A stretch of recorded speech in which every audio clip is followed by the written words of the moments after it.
Hey, Loco sports fans, welcome to the Loco Sports Lowdown. It's Tuesday night. We haven't talked to you in a little while. We kind of took the weekend off with the big NFC and AFC championship games on Sunday night. Didn't make sense to do our regular Sunday night programming, and then not much going on last night except for I was out coaching wrestling until late into the evening. So we're back with you on Tuesday night. Justin Jarrett and Wes Kerr, and it's not showing you who we are. There we go. Um, Good to be here. I've been out and about. There's a lot to talk about today. Some football recruiting news coming out. USCB basketball, two more wins on Saturday, so they're both a game out of first place in the Peach Belt. So we've got a lot to talk about, but also for those of us who are baseball sickos, there's going to be an opportunity to go out in the cold and watch baseball this weekend because USCB's baseball team and softball team starting on the road, right? But the Yep, baseball softball's in the room. will get going Friday, Saturday, Sunday out in Hardyville. So excited for that. And we've got Coach Brian Lewis joining us tonight to talk about this new era of USCB baseball. So excited about all that. How you doing, Wes? Doing well. It's been a little chilly. Thankfully, we were spared Yes, it from has.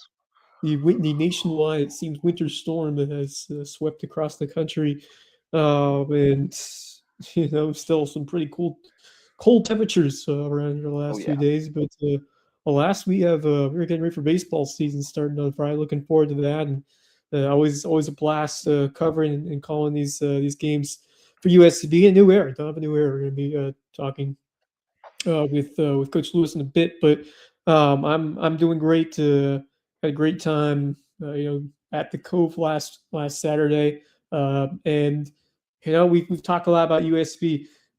Finding a way to win close games. This wasn't this These two games weren't close. It was domination for the most part for both those men and those women teams, and both of them looked really good in the state. It's been a fun year so far, but. Yeah, I'm doing well. Not too much. Just staying busy, heading out to the gym because it's too cold to do much outside right now. Yeah.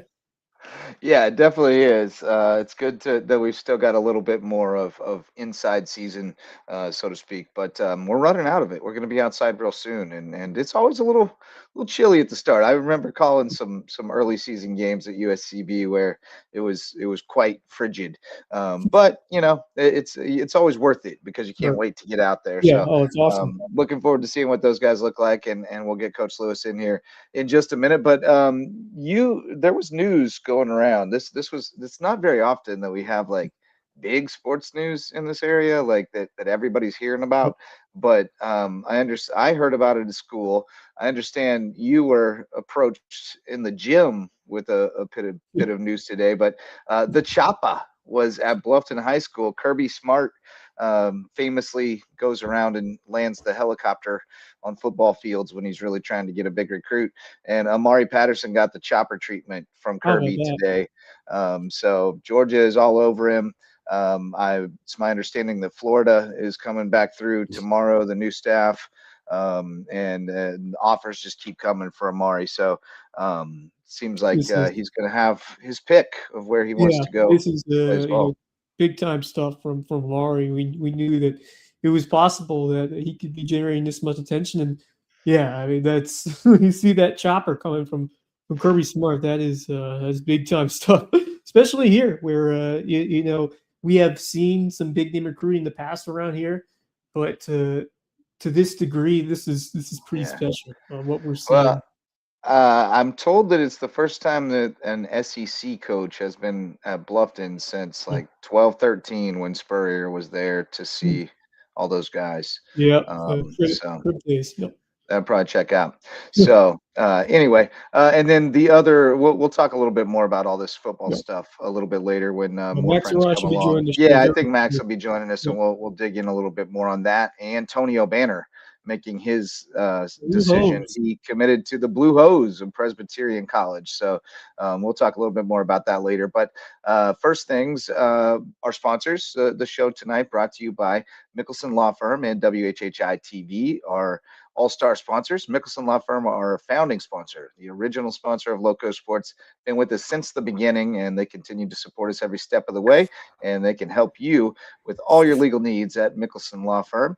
And then WHHI TV, our partners in local sports coverage. They were Marcus Walsh on assignment tonight. He and Kevin Libby calling the games tonight at JP2. With JP2 taking on Hilton Head Christian Academy. Yeah, I So believe the girls won 53-24. that's correct. And you can see it in our ticker. We got some of the scores, some of the girls' scores, not all of them. Don't have any boys' scores tonight yet, but we'll keep you posted on those as they come in. But tonight we're going to start off by talking a little baseball, USCB baseball. We got the new coach of the Sand Sharks, Brian Lewis, joining us now. And what's going on, Coach? Hey, how you guys doing tonight? Not much going on here, just like you, just trying to stay warm.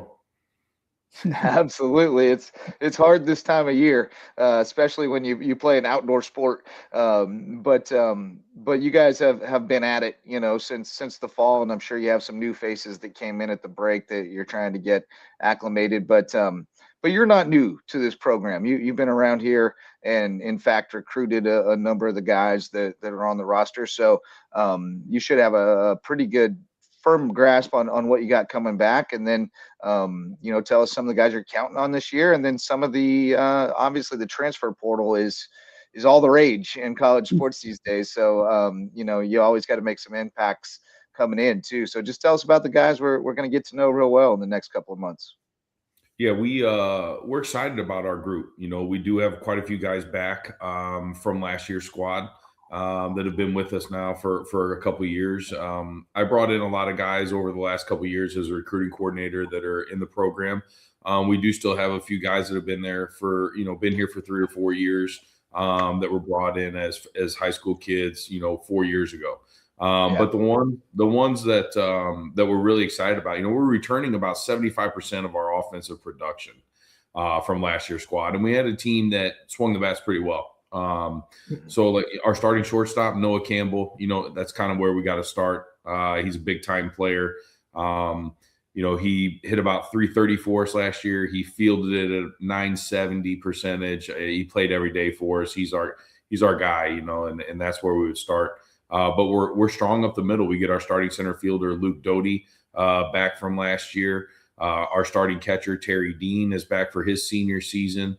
And then just recently announced all Peach Belt, preseason Peach Belt first team all conference second baseman John Davis returns for us too. So, the old school, the old saying in baseball, you want to be strong up the middle. We've got everybody back. We got our starting middle infield back. We've got our center fielder back. We got our catcher back. In our starting rotation with Alex Simmons and Ian Barnes, both were in the starting rotation on the weekends last year. So we're very experienced in a lot of areas, and we're excited about that. Cooper McDaniel, who was really leading our team in hitting most of the season until he ran into injuries late. He's back as well, starting in left field, which he hit about 354 last year before the injury happened. And, so those things got us really excited about having an experienced, older lineup. But some of the guys that are newer that the Low Country needs to familiarize themselves with, I think. We brought in 2 guys out of the transfer portal this semester. One, Tyler Gundelfinger. What a name, right? Tyler Gundelfinger. That's a baseball name. I like that. So Tyler, he played at Hillsborough Community College last year, was at Arkansas Tech in the fall. Can play shortstop, can play third base, can play really all over the infield. He's made a major impact these first couple weeks since he's gotten here. And then we also brought in a young man out of the Charlotte area named Raider McIntyre. So Raider is also a left side infielder. Yeah, it's like the all-team team. I think that's what we were going for in the portal. So those are 2 guys we're really excited about as well in the mix. And I think that they're offensively, I think we're going to have a good showing this year. And as long as we can throw strikes, we're excited about some new pitchers we brought in as well. And we'll see how we do. You have to start practicing those new names as we opening day. Hopefully coming up on Friday. But Hey, Coach, just obviously you've been here, and you've been around here the past few years. Just talk to me a little bit more now you're the head coach about your background, about your first couple of years as an assistant, and how excited you are for this opportunity of taking on the reins now here in 2026. Yeah, I mean, first of all, I can't even explain how excited I am to have the opportunity to lead the Sand Sharks into kind of this next phase as being full members of Division II and Yep. competing in the Peach Belt. I mean, it's just a great opportunity. That Dr. Panu and Quinn before he left, but now Gina Montfort that they've given to me. So I just wanted to make sure that that I give them their props on that. But my background. I was primarily a junior college coach for a long time in the Midwest. That's kind of where I started and cut my teeth, so to speak. Then became a head coach at an NAIA school in Wisconsin. Viterbo University, was there for almost 8 years. And then got the opportunity to come down here and coach under Coach Faulkner. Coach Faulkner and I go way back. He was an assistant of mine in the Northwoods League, the Summer Collegiate League. I've managed in for going on 13 years now. And him and I connected years ago there. And, he brought me down here to be the hitting coach and recruiting coordinator and those things. And, I've gotten the opportunity to take over and just super excited about the chance to lead Sand Shark baseball. Yeah, man. I was just trying to think. So we've had Sofield, Blue Island, Christian, Faulkner. You're only the fifth, right? The fifth coach in program history. Does that sound right? Yeah, I think so. That's what they tell me. Yeah. Yeah, man. Obviously, as you noted, this is a new phase. This is a new era, and we've kind of speculated now for a couple of years that recruiting is going to take a little hit during that interim period, before they get fully cleared to compete in the postseason and all that, because that's a big part. That's a big carrot. That's a big part of what you're going for. Have you seen a noticeable uptick in kind of the caliber of guys that are interested in talking to you now that it's full-fledged? Yeah, I think we see that more with the high school kids. The junior college transfers, they weren't turned off as much by the lack of of the postseason. But the high school kid, there's a higher caliber of high school player that is now very much on board with USCB baseball and the opportunity to potentially come to the beach. Everybody wants to come to the beach and participate. So I think that we've seen an uptick in that. That's interesting. Kind of on that same note, you're hearing more and more coaches say that they're not recruiting high school players, or they're recruiting so way fewer high school players than they used to. What's kind of your philosophy there? How do you like to distribute it? Yeah, I mean, I would agree to an extent. The recruiting the high school players a little bit more difficult now. In terms of, everybody wants to play right away, and I get that. But it's an older sport now with baseball. It's more physical. They're older, they're stronger, they're more experienced players. And it's really tough for a high school kid to come in and play right away at the Division I, Division II level, in my opinion. So more my philosophy and the fact that my background is a little more at the junior college level, where my recruiting network is we want to bring in kind of a mix. I kind of say the 60-40, 70-30 mix. If we're going to bring in 10 kids, we're probably going to try to bring in 6 to 7 junior college guys or possibly portal guys, and then bring in that 3 or 4 high school kids. You see, as I was doing back here. But yeah, that's what we're shooting for. But you got to have that experience. You got to have that player every year. Yeah, I mean, there's a lot of intricacies that go into recruiting and trying to find that stuff. But I've been around college baseball for a while now, and tell you what, you have to embrace the grind, especially coming as a freshman. You cannot expect to be in there right away. It takes time to acclimate. But I've seen freshmen who have just found that opportunity once their first season's gone long, and just found a way to grind, and that's what it's all about. Talk about your time, just these last 2 years, and kind of your vision for how you continue to improve this program and get them to a level there where you're competing for a NCAA tournament spot year in and year out eventually.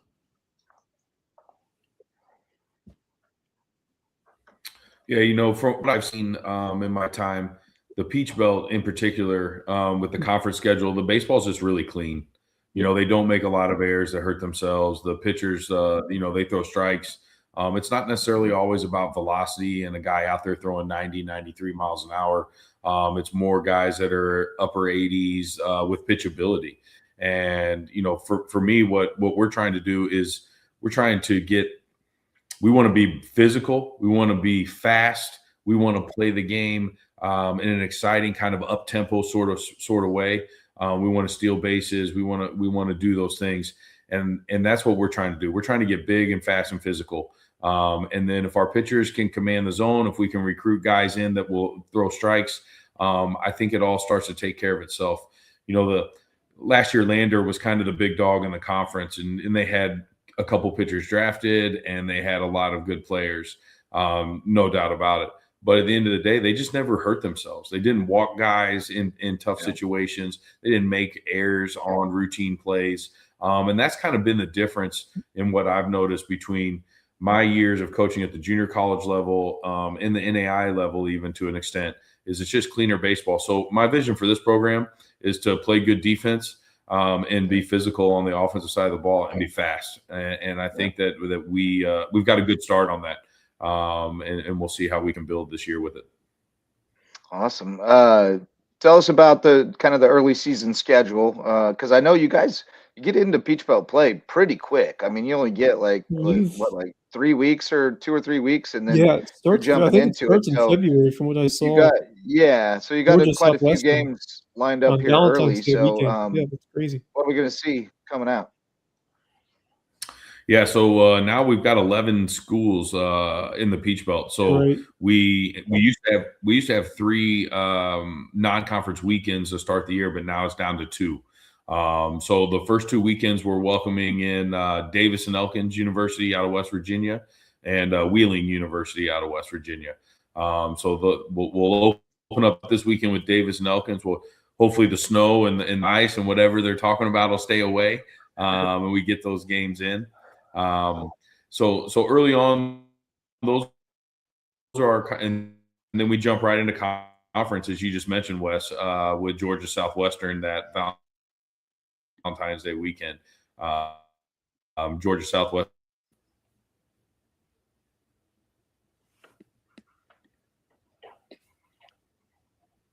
Coach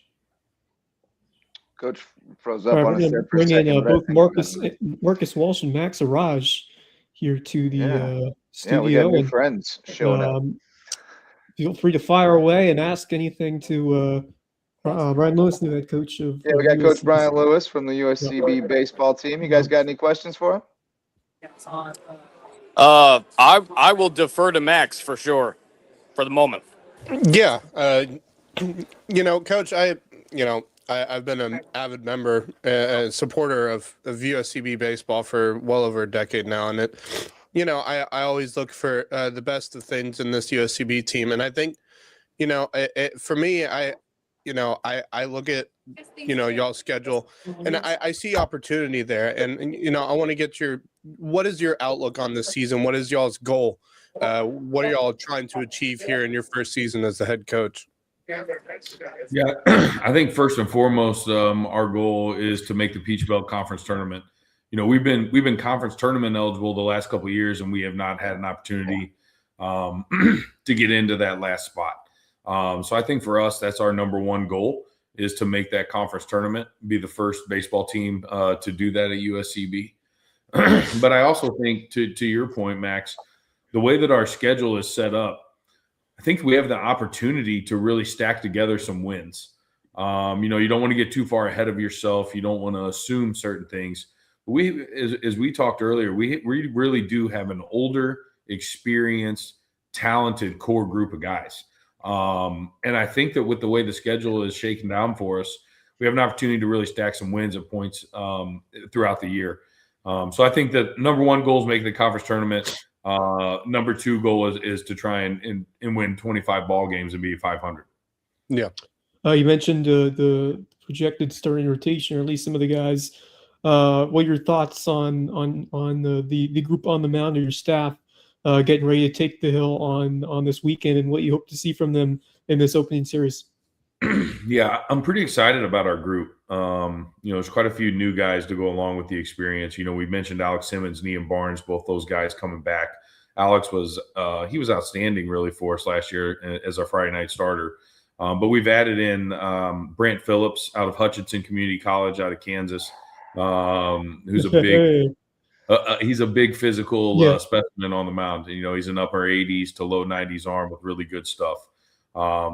Zach McQuiston that was with us last year. He transferred in from a Division I school out of the portal, Lindenwood University in Missouri. But he's a left-handed pitcher that's really come on strong. Down the stretch last year, he was really good for us. And then now this fall, he's really been dominant and into the early spring. So we're really excited about those two guys. Matt Navarro, who's returning from last year, he's going to open the year as our Tuesday starter. We're going to attack Tuesdays a little differently than what we have our midweek games in the past.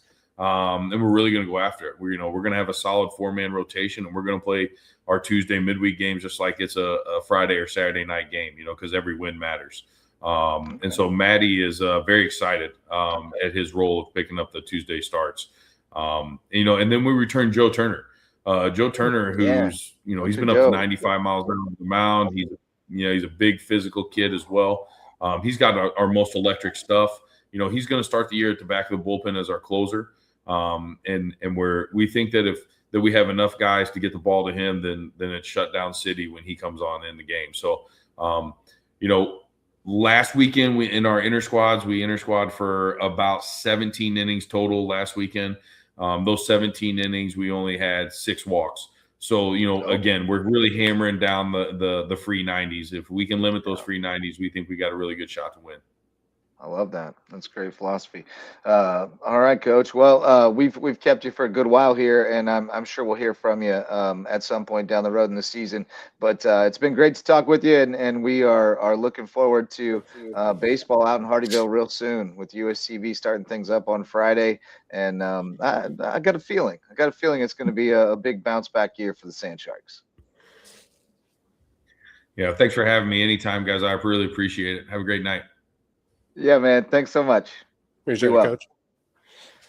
That's Coach Brian Lewis from the USCB baseball team. We'll definitely have to make him a regular in the rotation. Yeah, man. Love talking ball, and he's got a lot of experience, and he talks a good game. Maybe 4 degrees outside, but already getting warmed up with yeah. I was just looking at it. Friday is going to be all right, although it's going to get pretty chilly after the sun dips down. Saturday the high is 41. Sunday the high is 40. The thing I'm looking at is a potential winter storm. Just more of like a wintry mix kind of thing that I saw on the weather. So definitely just keep an eye out for 2 weeks in a row now, man. 2 weeks in a row where they've forecasted. And there's more up north. You're looking at North Carolina, Virginia, that area, looking like more snow, and even the upstate of South Carolina, and maybe Georgia as well. More winter storm weather's on the way, it looks like.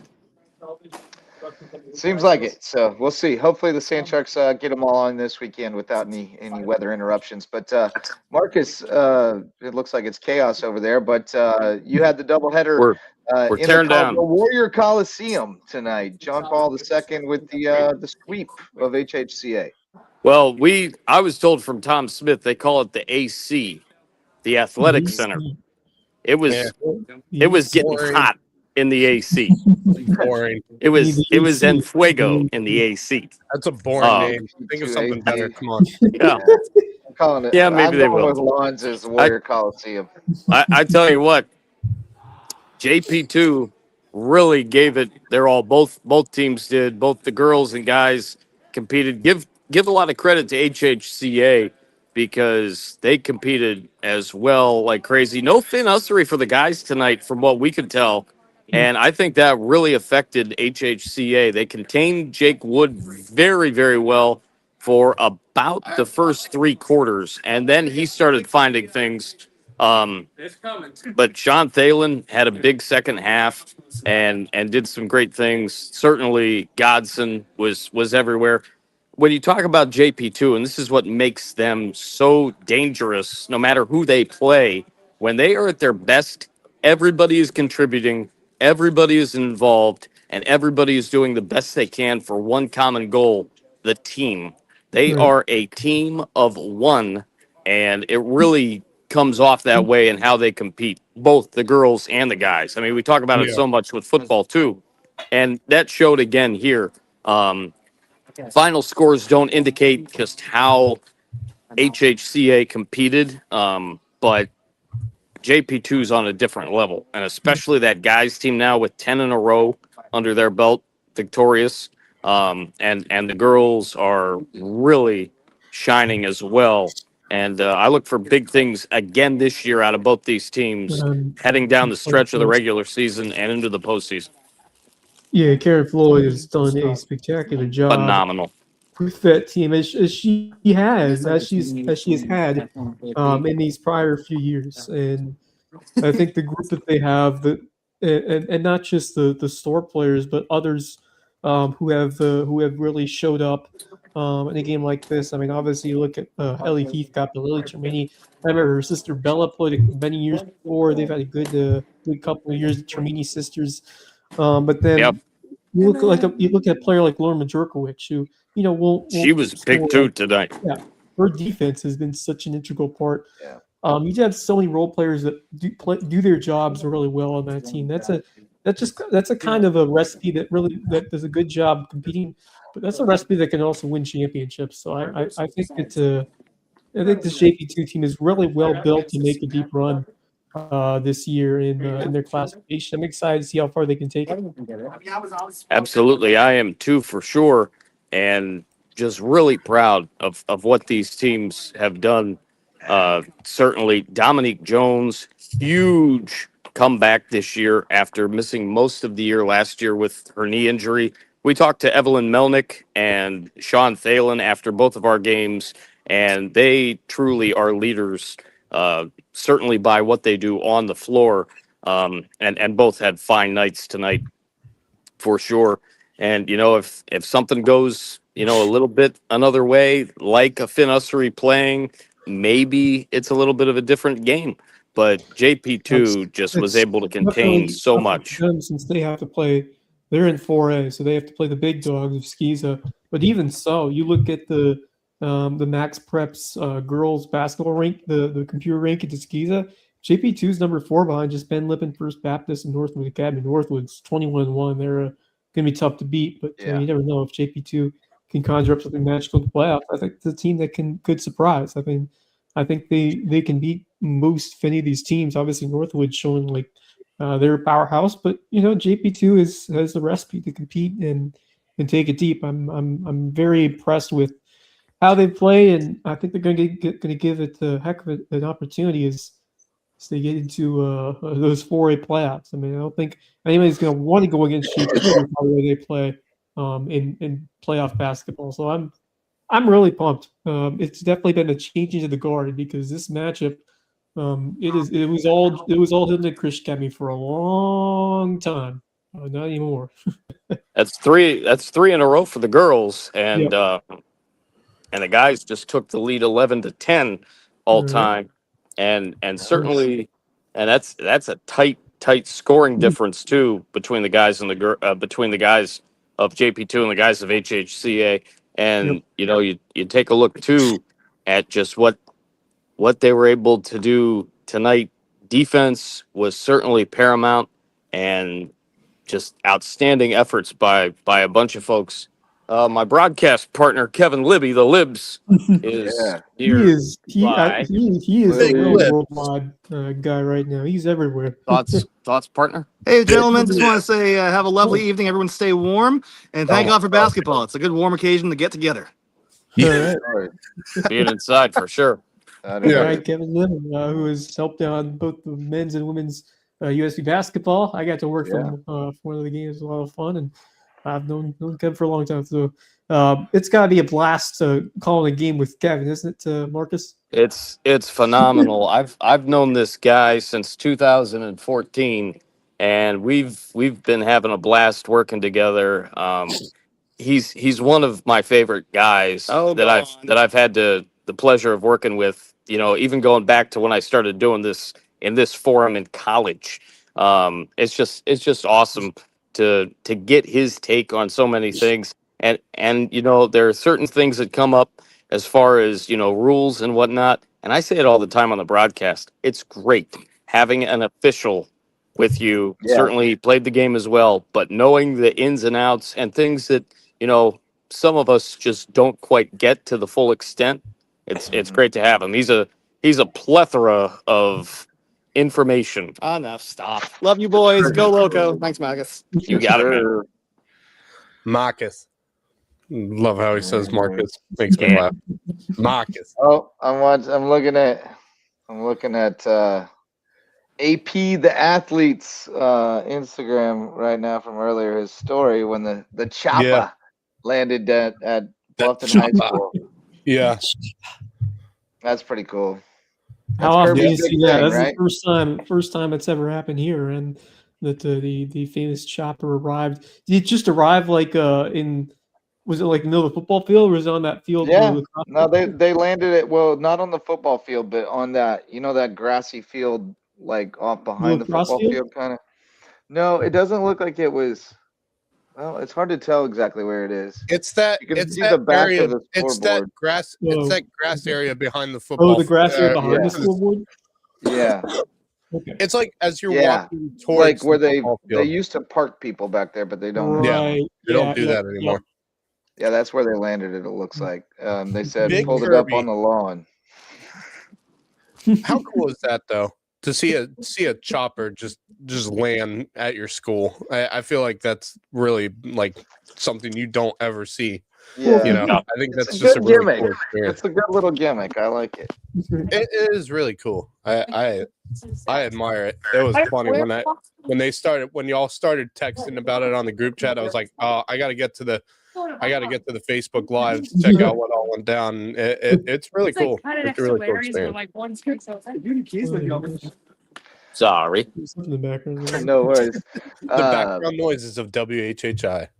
So yeah, that Yeah, was carrying the Giuseppe guy out to the and- car. There you go. Yeah, fair enough. nice. And AP's getting visitors like about every day right now. It sounds like Yeah. coaches are I through mean- all the time. I think Florida's Yeah. coming tomorrow. Somebody else the day after that. He's and- been he Florida's is been on he's his a- radar big time. He's Yeah, a 4-star blowing wide up. receiver. He's the number 9 overall recruit in South Carolina and the number 50 wide receiver in the country. I mean, of course, he's going to get those people to come over and check him out, you know, and talk with him. You know, I think he's got to have at least 30 offers now on the table from, you know, colleges across the country. So and some big level colleges too. So it's funny how if one of them gets real hot on you, man, everybody starts getting real hot on man. you. You know, Well, everybody's trying to keep up. And here's my thing. My thing is that, you know, for him, I think we really started noticing these schools looking at him during the off season, coming into the new football season. Right. Those workouts he had, the road trips he took, those workouts he had at multiple colleges. I think colleges started to notice, you know, staffs started to notice this kid has something special, and we got to pick him up before someone else does. You know, like you know, and I think it's starting to show just how good of a player he is. Pops has known what he's doing. You know, they've marketed him exceptionally well, that's the game is marketing yourself, getting yourself out there, letting people see you, letting people see what you're capable of. And he's done a great job of putting himself on the radar. And then he backed it up, you know, with his play in games too. So he's a legit recruit. He's legit. And we still got another year of him here in the Loco. So And That's crazy. people have been asking me, is he going to stay at Bluffton? And I talked with his dad, and he said, "Oh yeah," but there was never any real discussion of going anywhere else. So, Well, I mean, if he despite does, what you may have if heard, if he does, it wouldn't be a public school. I mean, is that not the right? transfer portal rule? You can only transfer Correct. once. You really never Correct. know. The only way you can go transfer again is you're going to a private school. And just as much as I hate to say this, while I love watching private school football, there is no private school in our area that could. No, he would have had to go to elevate him. Savannah. He would have had to go to Benedictine or Savannah Right. Christian, and I don't Exactly. think he wanted to do that. So he'll be back at Bluffton next year. Sorry, it was a little loud over there, Marcus. So I muted for a second. Indeed. We're about ready to head out, so Yes, sir. I'm going to pause for the cause, and then I will greet you guys when I get back home. If you guys are still on. Sounds good. See you, buddy. All right. Talk to you in a bit. There goes Marcus on his way home from calling a couple over at JP2. Max, you were at some other game. You were at another game, the one in Bluffton, where the Bobcats just keep on rolling. Yeah, I mean, they were rolling, and it's the funniest thing is we didn't know, like, going out of Christmas break into January, we did not know how this Bluffton team was going to fare. They're faring just fine. They're playing some really good basketball right now, and that Buford team, man, while I think they have a lot of potential, they're again, like we've mentioned before, a very young team, and they have a lot to learn over the next couple seasons. But I really have high hopes for that Buford boys team, and I would say another 2 years or so, we're going to be talking about this Buford team being in the mix. I think, but. Very young, yeah, they're very young. But I go back to that, watching them tonight. I just said to myself, how did they beat May River? I don't understand it. How did they beat May River? How did May River lose to Buford? Like, don't get me wrong. I think Buford's got a lot of potential, but not enough potential and not enough experience right now to take down May River, but they did it anyway, and I give them props for that. Yeah, it's crazy. They're 2-14. It's just watching them tonight. I keep going back to that question of how did May River lose to Buford? Yeah, I mean that's perplexing at this Great point. question. Very perplexing. And That's just the nature of this region that we're in. It's extremely competitive, but with the way that May River had been playing going into that game, obviously you lost against Hilton Head, and that was a close game. And Hilton Head's a team that can hang, I think, with May River and Bluffton, but I think they're still just a little bit, off in terms of, their play as of late compared to Bluffton and May River. How about the Seahawks? 44-43 over Bishop England. Over Bishop England, yeah. Big win on the road. Great win for them. And again, I say Hilton Head's playing some good basketball right now, really good basketball. But, outside of that, Hilton tough in second loss, place, they're 4-2, and now they get Bluffton at home on Friday. This seems like the last chance, I think, for anyone to steal the region title. I think if Bluffton wins this one, I think it's all unlocked at this point. Yeah, if Hilton wins, after that May River lost to Hilton Head, I was like, going into this, I'm thinking May River's going to get a get-right game against Buford. It's a game where I think they should win this. And then I get a text while I'm at Royal Live Oaks watching them play Hardyville, saying that May River's down 43-24 at the half. And I'm just saying to myself, what is going on with this team? Yeah. And the first thing I thought of was, who's injured right now? Who's injured right now? No one. It wasn't that. No one was injured. And I look at this Bluffton team and I'm saying, boy, they're playing some really good basketball. But I also go back and I think, I know that Buford's not got the experience, but dang, I got to give him props for beating May River, because you just did not expect that at all this season. The main reason why Buford beat May River was 2 of 19 from 3. Yeah, and that's the biggest problem with the May River team right now is if they have a bad night from the 3-point range, it's going to be tough for them to get wins. And we talk about how fundamentally sound that team is, but when they're having a bad night, especially from the 3-point range, like we saw, Buford took down May River, was up 43-24 at the half, and that is the reason why. If those 3 points were going in, I think it would have been a much different conversation after that game. But And then they were 3 for 19 the other night against Bluffton from 3. Yeah, exactly. And Bluffton took advantage of it. And clearly, this Bluffton team is really good. I really enjoyed watching them tonight. And they're playing some good basketball. They may lack a little bit of size, and they're going to lack some size. And they're not very deep. Playoff. They're not very deep. Yeah, they're not very deep either, but they lack some size going into the playoffs. But, I mean, the way they've been playing right now, it's really tough to go up against this Bluffton team with how good they've been playing. They're pretty solid. Good veteran leadership. Malcolm Gordon plays exceptionally hard. Zay Gadsden's getting better every day. You know, like they're pretty solid.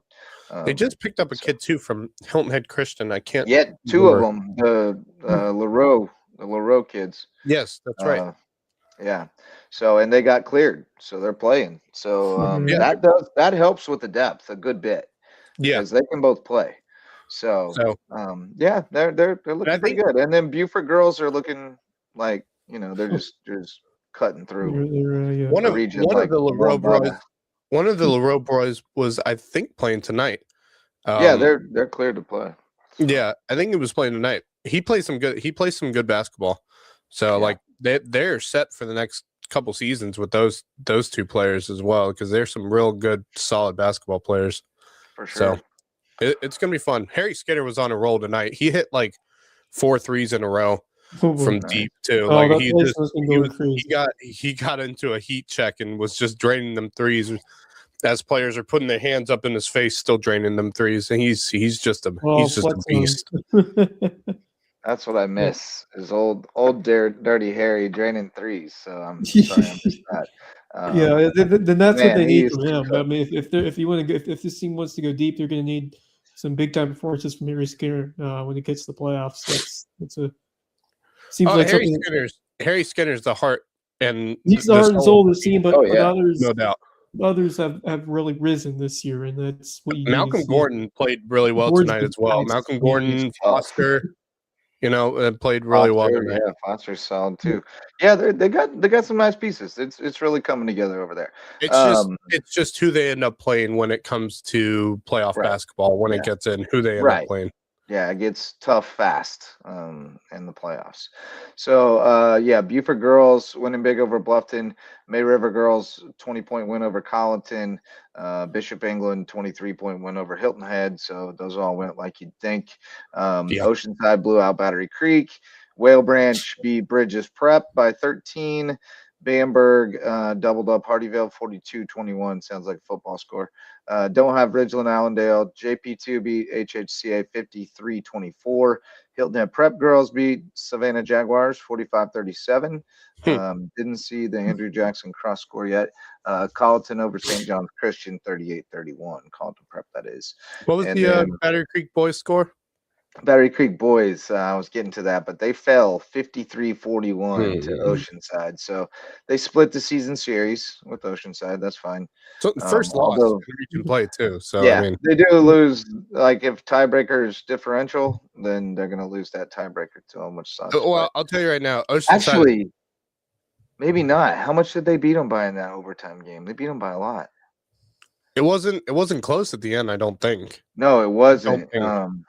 I'm gonna look that. Maybe Battery Creek might have the tiebreaker there. I think it was like 70-59. And I'll tell you right now, 71-58, 13 points, and tonight they lost by 12. Battery Creek has it by 1. Baby, yes, that's crazy. That's by the way, can I just say, despite the loss tonight, because that's not an easy place to play at Oceanside, it is real tough. But splitting with them is about as good as you could hope for. I'll say this. I saw some clips. I saw some clips from their game against North Charleston last week, and I'm really impressed by the team. And I started looking through scores, and I was like, okay, so they beat North Charleston by a decent margin. Not it wasn't like it was a terrible blowout, just a blowout. It was a comfortable game for them. Yeah. But it's funny because Orangeburg Wilkinson, who's obviously sitting, I think, right now first place in the region, obviously a really solid team, only beat North Charleston by 2. So like I think I look at those scores and I'm debated over. I'm like, if Well, Battery Creek puts their best game in front of them, I think they have a shot against Orangeburg. what if I told you they played again tonight and OW beat them 70-43? Okay. That's a little bit. And OW beat Hanahan on Friday 65-33. I think OW may have turned it back around. Yeah, they've since turned it then. on now. This is going to be a big time I game on still Friday. wouldn't put it past Battery Creek though on a good night for Battery Creek. But Yeah, and you're at Oceanside home. also Hey, beat you're at OW, home. so they're You actually got a the three-way energy. tie. Who? Yes, that's true. Oceanside beat OW, so they're all OW. three tied with one loss. Okay, yeah, you got That's three-way interesting. Yeah. Hey, you Very still play interesting. W twice. You got them at home on Which Friday. means Nothing matters good. till somebody loses at home. Which means with it Right. that it's a three-way tie. The good news is Battery Creek has the tiebreaker there with Oceanside currently, so that helps them a but little bit. in a three-way tie, first tiebreaker is going to be It's going to be OW. Head-to-head between first. the three, and then you'll And probably then go. it's points allowed. It depends. Each region has their own bylaws, so Yeah, they every have their region own is different. I'm intrigued to see There needs because to be a universal one, but there isn't. is OW on Friday? Do they play OW Friday? Yeah. They do. Ooh. Yes, Yeah, that's at at home Battery at that Creek, creek. at the Palace. So that's Ooh. man. I'd love to get out there, but I have I hope there's a Javon's couple of putting games that I'd game love on to get out to. But I Beavertown. have a USB baseball on Friday, over at the Now I want to Park, so check. Hold it'd on. be a great I'm night of checking. sports on Friday with the opening Yeah, night of he's USB got it. baseball, a couple of big time basketball he? games. Javon's got the game. He's Yep. got it. Yeah, Oh, thank great, God. Javon's awesome! got the You can Creek watch on game. Beaver's Zone Thank God. on YouTube. Yep. Yeah, Yep. that should be Kidding. fun. That should be a good game, But, especially with how Indeed. Battery Creek's been playing at home as of but- late too. Let me tell you the other boys' scores. Please. Bluffton 76-53 over Buford. Haven't seen the Colleton May River final yet. Hilton Head 44, Yep. Bishop England 43. Big time Tough win road win. for the Seahawks on the road. We said at 53-41, Oceanside over Battery Creek. Whale Branch 42, Bridges Prep 41, Donnybrook, Seabrook. Bamberg knocked off Hardyville 64-53. So that's Hardyville's second loss. I think Bamberg and Denmark each have one. So we drop out of that tie for first. Haven't seen Ridgeland Allendale yet. JP2 65, HHCA 41, and BA 67, Holy Trinity 31. 6-7. That's our second 6-7 of the show. Really, I missed the first one. Yeah, it was during Coach Lewis. He said we have about 6-7 something, and I gave him a there you go. yeah, he reacted. Something. Yeah. Yeah. But there you go. That's our scores tonight. Anything jump out? Yeah, I mean, that's a big time road win for Hilton, as I said, but especially against teams that you lost to on your home court. And you find a way, gritty defensive effort. Yeah. That's Shane Brown. Yeah, that's a big win. Those kinds of games that he likes to play. And I mean, they're still in this thing if they can beat Bluffton on Friday. So in terms of the region, so it's obviously they'll need a little bit more help. But if Hilton Head wins, it will put some pressure on them for sure. So absolutely, that's a great game. That should be a great one. Yeah, that's a toss-up game to me. I mean, I think so too. And toss-up game. Yes, especially when it's at Hilton Head. And right. That first game was close, but Bluffton, they did enough to pull away. But even so, I thought that Hilton Head had an opportunity. It was not as in doubt as you would think. I'm in the mindset that Hilton Head is, going to ride some momentum from a huge road win at Bishop England. And that environment can get pretty loud when the Seahawk team is firing all cylinders, and I think they are now. So I'm excited to see how Tajay Wright and this team will look to build some big time momentum, because they've got a couple of underrated players who have really. Keita Smith has been a stud. He can knock down some long shots. He's a big physical body. Yeah, they've got some good role players on that team this year, and I think they're just a little bit more complete than they were a year ago. And if they can catch fire down the stretch, you never know. I'm excited to see what they can produce from here. Shane Brown, he keeps them in contention every year, which is great to see. Yep, he does. He gets a lot out of them always. Looking at tomorrow night, Sand Sharks on the road for the Wednesday night Peach Belt doubleheader. They'll be at Augusta. Augusta men are struggling, but always a big game when we play them because we hate Yeah, Dip.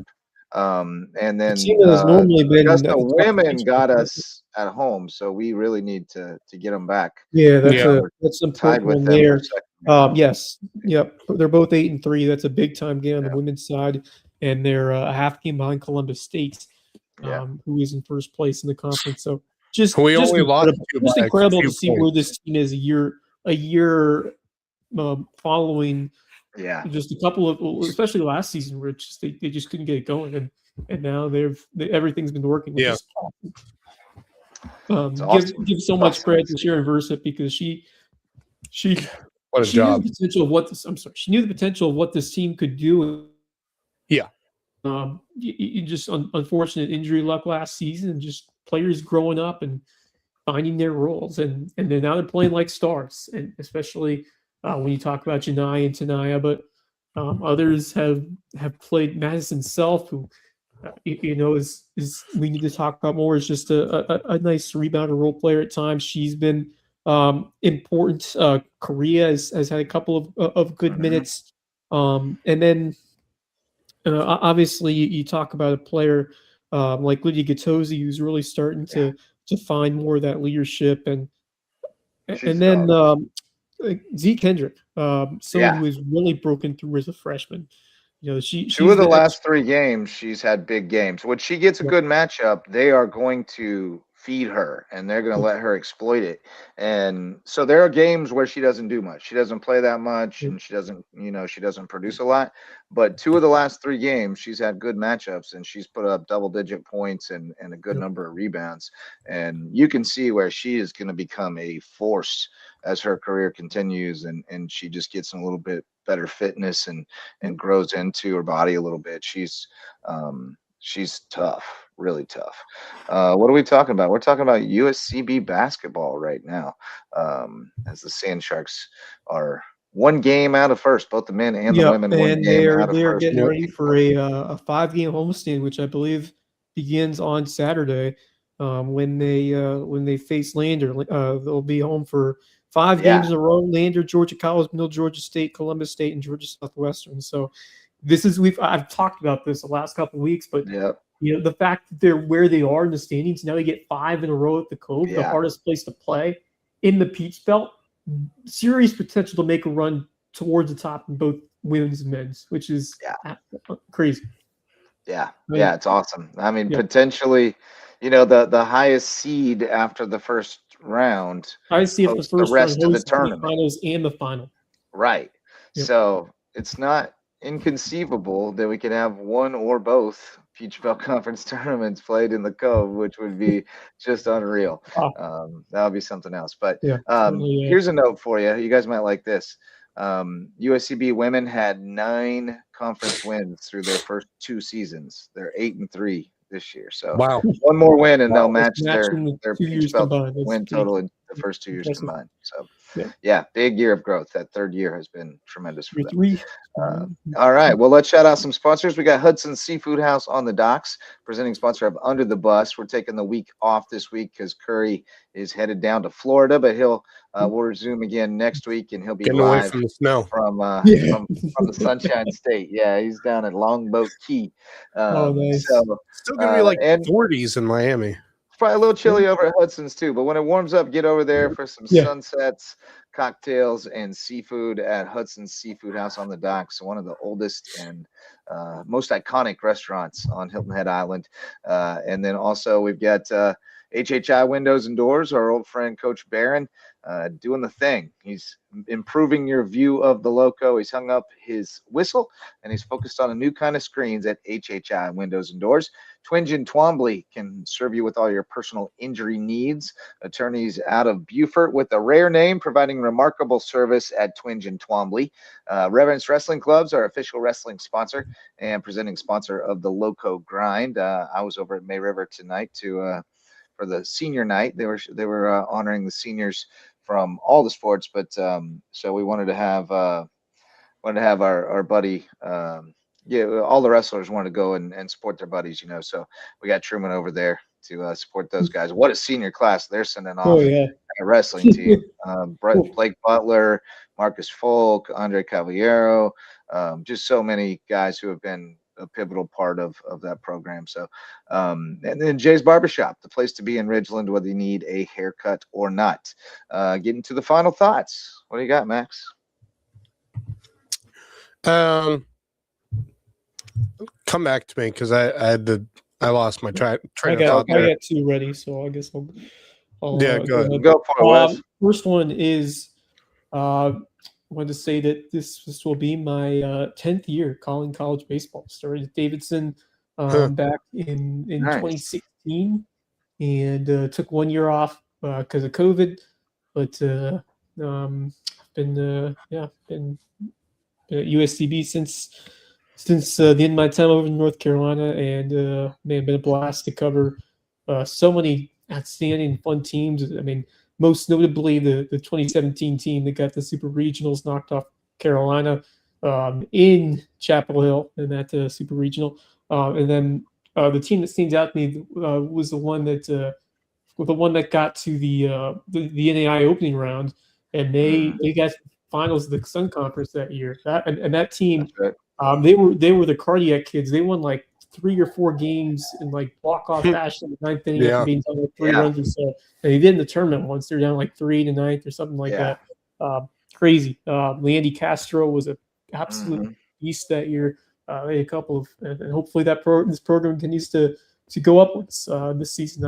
I'm looking forward to it for sure. But yeah, pretty cool that I've been able to do this for 10 years. It's pretty blessed to be able to be part of it. So looking forward to opening nights, opening night Friday as they start this exciting new season, which I'm like I said, back on top of the shelf, really excited for what Coach Lewis can do with this program. I love the energy and just the way he directed himself in that interview today. So I am looking pretty much forward to getting things started on Friday as they welcome Davis and Elkins College to start off the season. He convinced me that it's going to be a good season. Like the way he talked about the team inspired confidence. So I'm excited.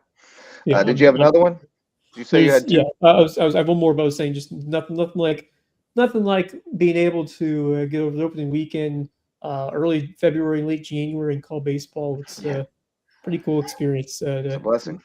You'll have to wait until early April to get baseball right in your hometown.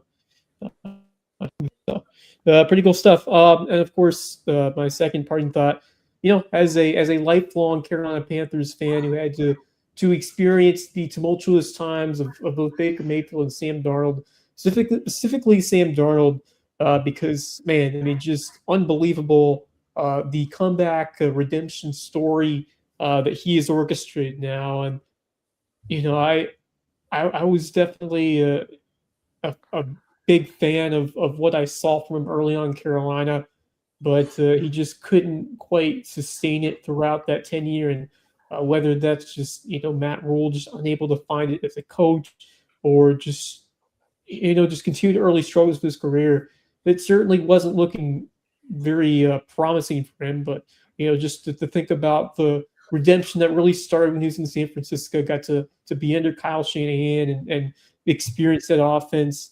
Had a great year in Minnesota. Certainly, when it ended very quickly in the playoffs, they're like, okay, well, can he really win the big game? And he goes to Seattle and he does just that. Which, Coach McDowell in Seattle, that's another big time story. He's been fantastic. Just unbelievable story. Just the persistence and the work ethic from the guy who certainly proves that you never know when a career can turn around if you have that mindset that you can. And if the team takes a chance on you and you have the opportunity to rewrite the script, just a great lesson for any athlete of any level that, if freshman year, sophomore year, you're trying to find it. You're not quite there. It's just give it the extra ounce, the extra effort. And you never know where a career could take you. I mean, so many examples from guys I've seen around here in the Low Country have made it big. Just that story of redemption and persistence. And as someone who I was watching a lot of Sam Darnold when he was in Carolina, and it was frustrating at many times, but man, just really exceptionally proud of the way he has just continue to develop his game, and just the mentality that you have to display as an NFL quarterback. I mean, it takes a lot to win in the NFL as the signal caller, and man, just to see the poise that he showed in the biggest game of his life in the NFC Championship, and to deliver on a couple of big time throws in that game to push him over the top and lead him to a Super Bowl is just incredible. And really, it sets the tone of this entire game that's coming up in 2 Sundays from now. The Sunday after this Sunday is just the unexpectedness of 2 teams that certainly teams have been there before eras ago, but not many expected them to be at this point. And just terrific coaching on both sides, terrific leadership on both sides. And, that's the thing that we love about NFL football and just sports in general is the unlikeliness of some teams that are able to make runs. Indiana in college football this year, and you kind of see the same parts of it in the NFL with the 2 teams that are left standing. Yeah. Well, we just love that it actually gets settled, like you can crow about who's on your roster all you want, but you gotta make it happen on game day. But shout out to Seattle and New England. Should be a fun Super Bowl. Maxie, you prep now? What do you got? Yeah. First of all, obviously, congratulations to Tony O'Banner for making his next decision to go and play football at Presbyterian College, which is a great program. So very excited to see him go there and start his road. And there's a real good pizza buffet up the street. Yeah, yeah, absolutely. And so I'm very excited to see him be able to play at the next level, and he's gonna be a star at college football. I think he's gonna be a great player. His work ethic is unlike anyone I've ever met in terms of high school football around here. I wonder how they're planning to use him.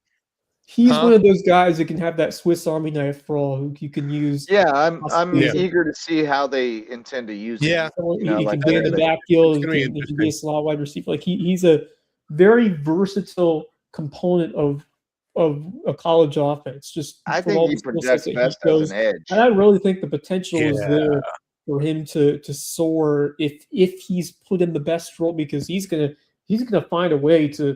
If he gets on the field, he's going to find a way to stay on the field and deliver, especially at that level. I think you got to find a way to get him on the field. That's for me. Yeah, the thing for me with Tony is, I remember when obviously me and Justin were at that, that whole thing that was being run by WHHI at USCB before the football season. And we all were the possibility of him going to Bluffton and.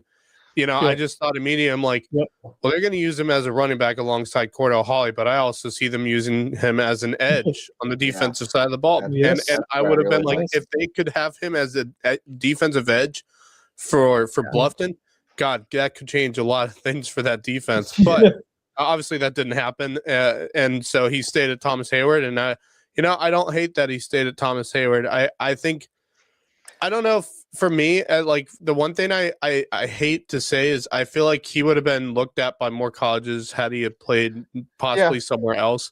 But his loyalty is what I think for me is what's key. There's a lot to be said in this day and age for dancing with the one that brung you. And, man. I think that means a lot. And the people at Thomas Hayward, like he literally, a teacher at Thomas Hayward has been his guardian for years, his legal guardian, because his mom put him in a situation that she thought was the best for him to thrive. And because she works multiple jobs, like she couldn't be around as much as she wanted to, and she didn't want that for him. And so she put him in that environment on purpose. They nurtured him, they raised him, they made him the man he is, and he didn't just take the flashiest, thing, the first Right. offer, and go run. And I got a ton of respect for that. Now, Yeah. have I been saying since he was in 8th grade, man, he should probably go somewhere else so he can really get recruited? Yes, but I also, as I got to know him His and the loyalty is people around him and understand the situation, I always said, man, you're gonna have a hard time getting him out of Thomas Hayward, because that is yeah. the place that made him, and Yeah. Well, I mean, he knows it's that. so funny. It's so funny because you mentioned that, and it's funny because we looked at this past offseason. We were like, well, there's a chance he could go to Hampton County, and then He it could was have gone talking anywhere he about wanted. Bluffton. Yeah, I mean, he could have. He could have gone anywhere. And so like I said, his loyalty is what makes me look Yeah. at him as someone different. I His think loyalty, that's his work important for that ethic program. is unlike anything. So Yeah. congrats to him for Yeah. getting the chance to play at the next level at Presbyterian. Yeah. And I think he's going to make a great career at the college level. And who knows, we may see him at the pro level. I mean, the way he the fits way his that work mold. ethic is. He fits He's that got some mold of stuff you someone- can't teach. Right. Yeah, You can't teach absolutely. So. Some kids have that innate built-in determination that I'm going to work the hardest on the field, and some kids don't. And the natural abilities are an important factor as well. But Yeah. go back to what you said, Max, about just being at Thomas. I think that's a good thing for Thomas Hayward, because that program, of course, a bunch of state championships early, the last couple of years, still competitive, but you have a guy who has been there, who was there for 5 years. He helped win a couple of them, of course, especially the 8th grade year where he was just sensational. But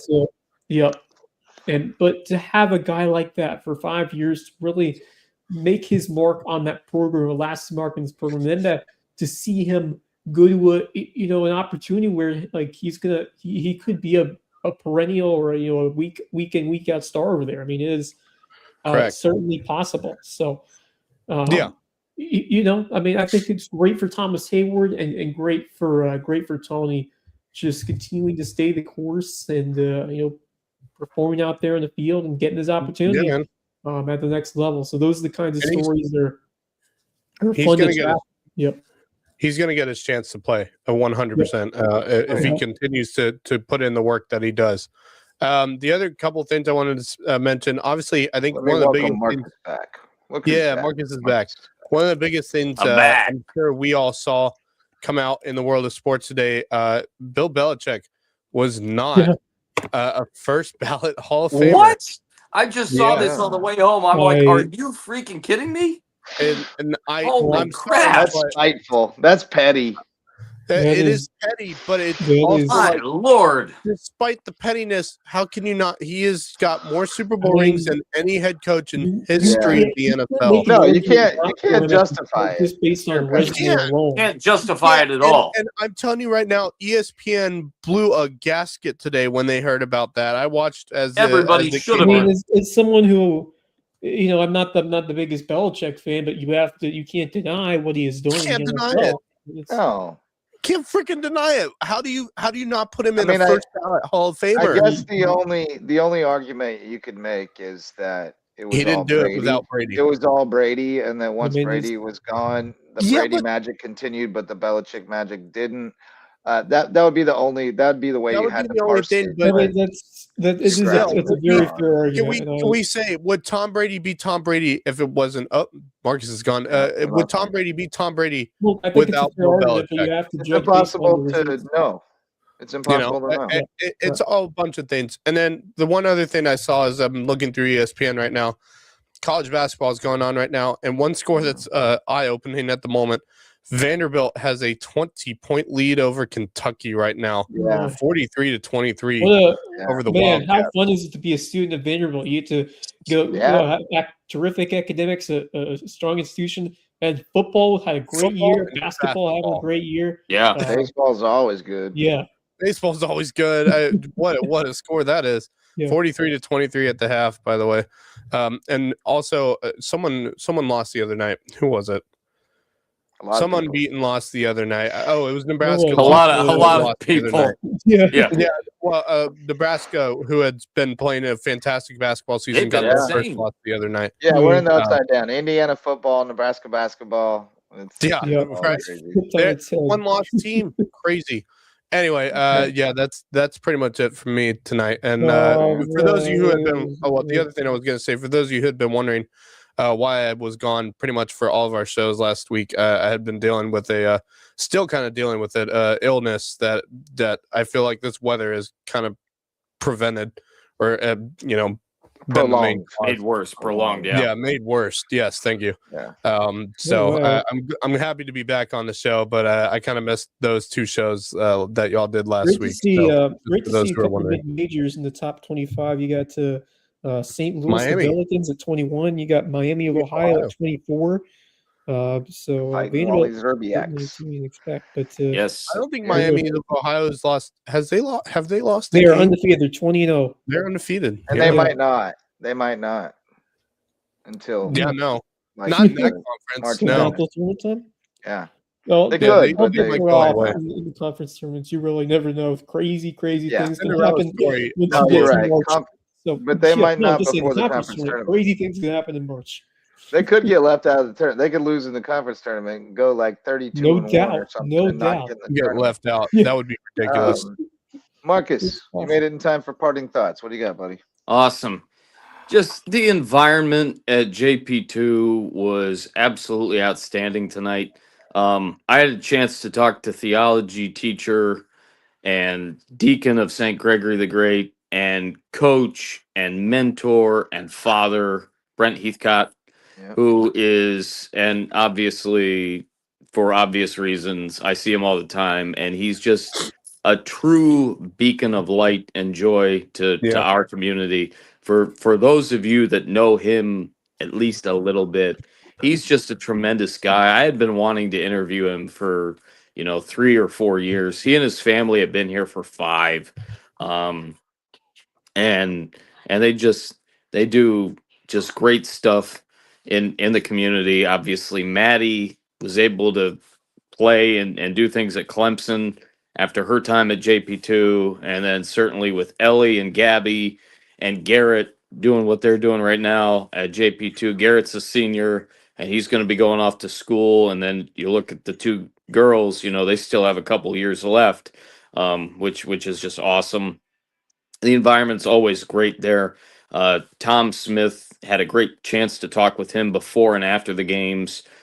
Just great people. And that's the thing, especially when you're dealing with the private schools and people have their thoughts, and obviously people know mine. I try not to force it, but just let people know what I think and take with it what you will, regardless of any of that and how we all think, religiousness first, I should say sacred life first, secular life, whatnot.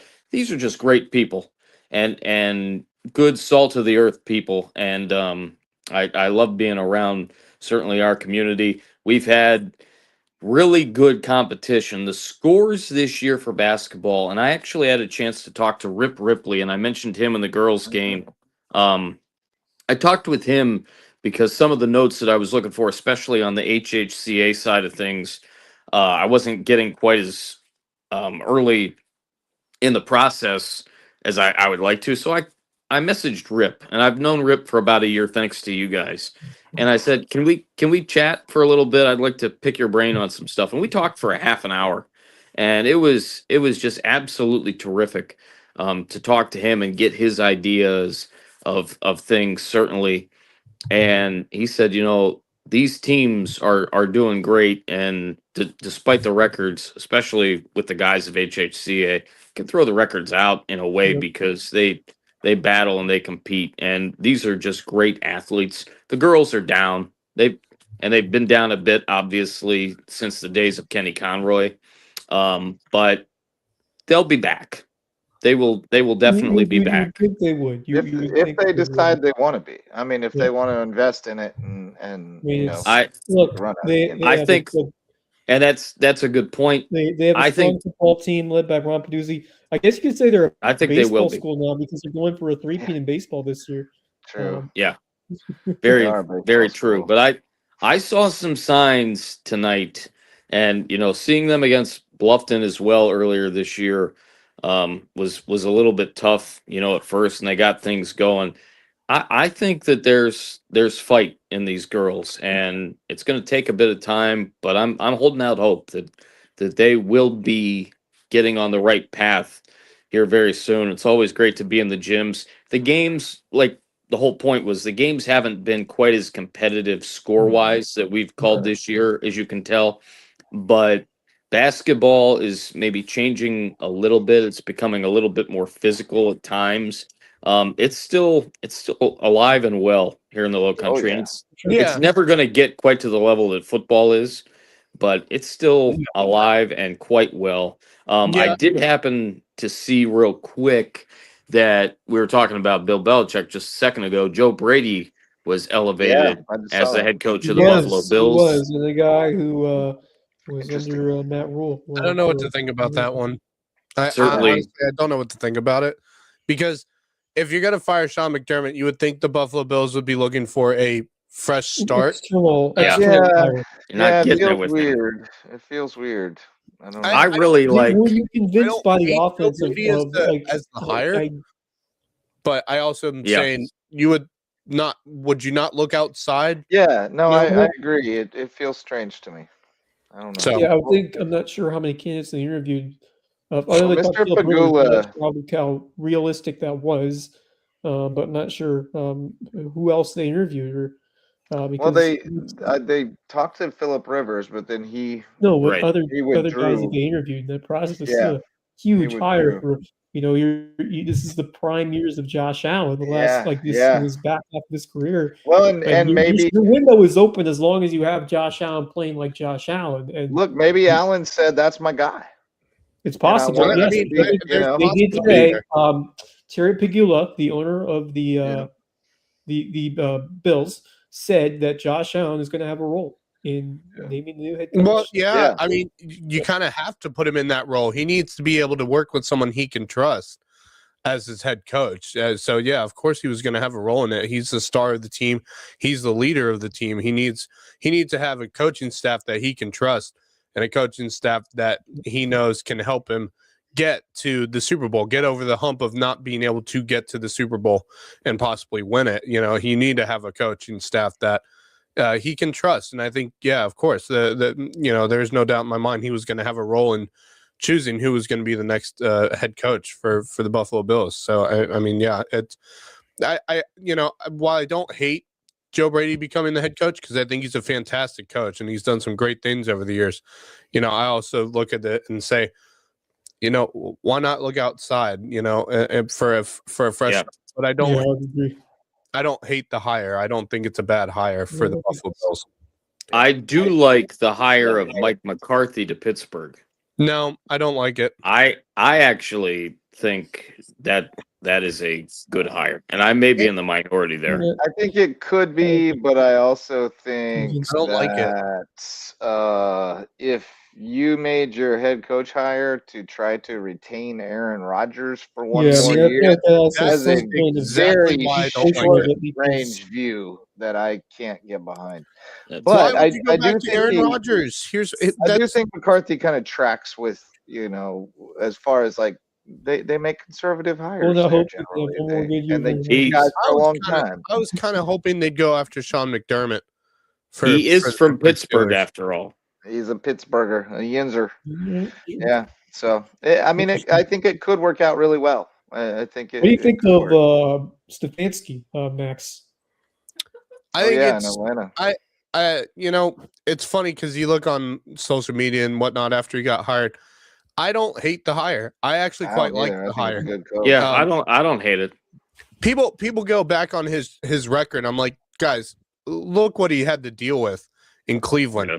There's a lot more issues in the front office and with the team than Oh my Kevin God. Stefanski was able to deal with.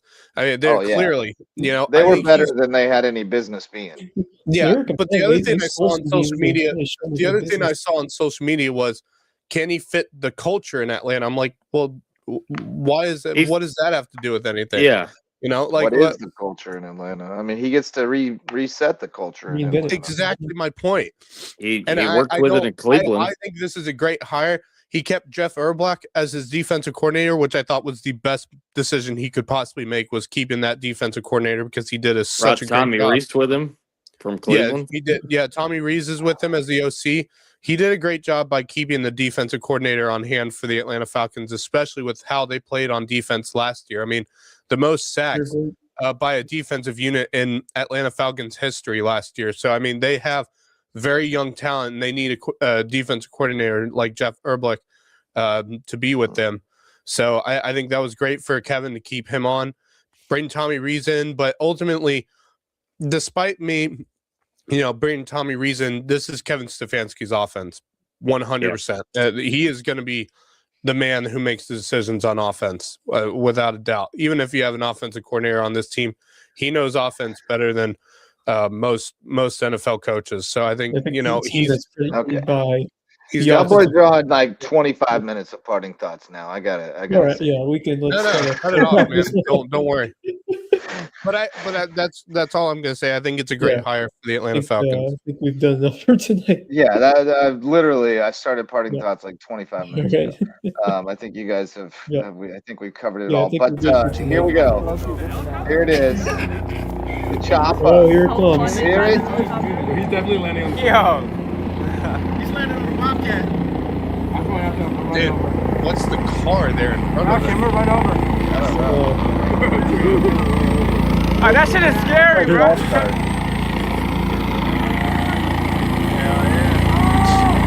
There we go. Fuck it There it is. Maybe we should turn the volume Apologies down. for the language. Yeah, they're using some language. That's what children do. There it is, man. That's pretty cool. That's crazy. That's pretty cool as a kid, like to be like, that man's here in a helicopter during. Yeah, man. Kirby Smart's coming in his helicopter to see one of my classmates. That's always cool. I just got to ask though, what was the car? What was that car in front of them though? It looked like a golf cart to me. It looked like it didn't even look. It looked like a car that had its roof cut off. Like it just looked. Oh, I thought it was just like a golf cart with no. It looked like they were working in class and they're like, okay, class, today we're gonna learn how to use the jaws of life from a fire truck. Like that's kind of what it looks like. That looks like up front. But anyway, yeah, that is really cool. Yeah, very cool. All right, boys. Well, good show tonight. Tomorrow night, probably not. No. I don't know. Well, if anyone's down to. We could do a little Sand Shark watch USCB, party, perhaps. Yeah. That would be fun. We'll talk about it, but maybe we'll do that. But good show tonight. Great to talk with Brian Lewis. Looking forward to USCB baseball season right around the corner. We can't see it yet until this weekend, but Marcus, I'm sure you and Kevin had a great call over at JP2 tonight. You guys can catch that on WHHI throughout the weekend, and then every night, late night. 4 to 7 Saturday and Sunday afternoons into the evening as part of the WHHI TV sports block, and then every night after that at midnight. Only on WHHI TV, and certainly streaming in a bunch of places, and Sparklight, Spectrum, the whole bit. I will say that it was an erratic start to the girls' game, for sure, but things really started to connect for all involved after the first quarter. 10-4. So don't turn it off in the first quarter. It's going to get better. All right. Great show tonight, boys. Congrats to Tony O'Banner and to Amari Patterson, even though he hasn't made a decision yet. He's got them all lined up, courting him. He's raking them in. Cool.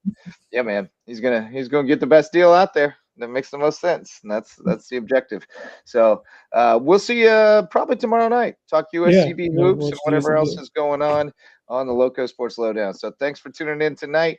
For Max Araj, Marcus Walsh, and Wes Kerr, I'm Justin Jarrett. Till next time, go Lowco.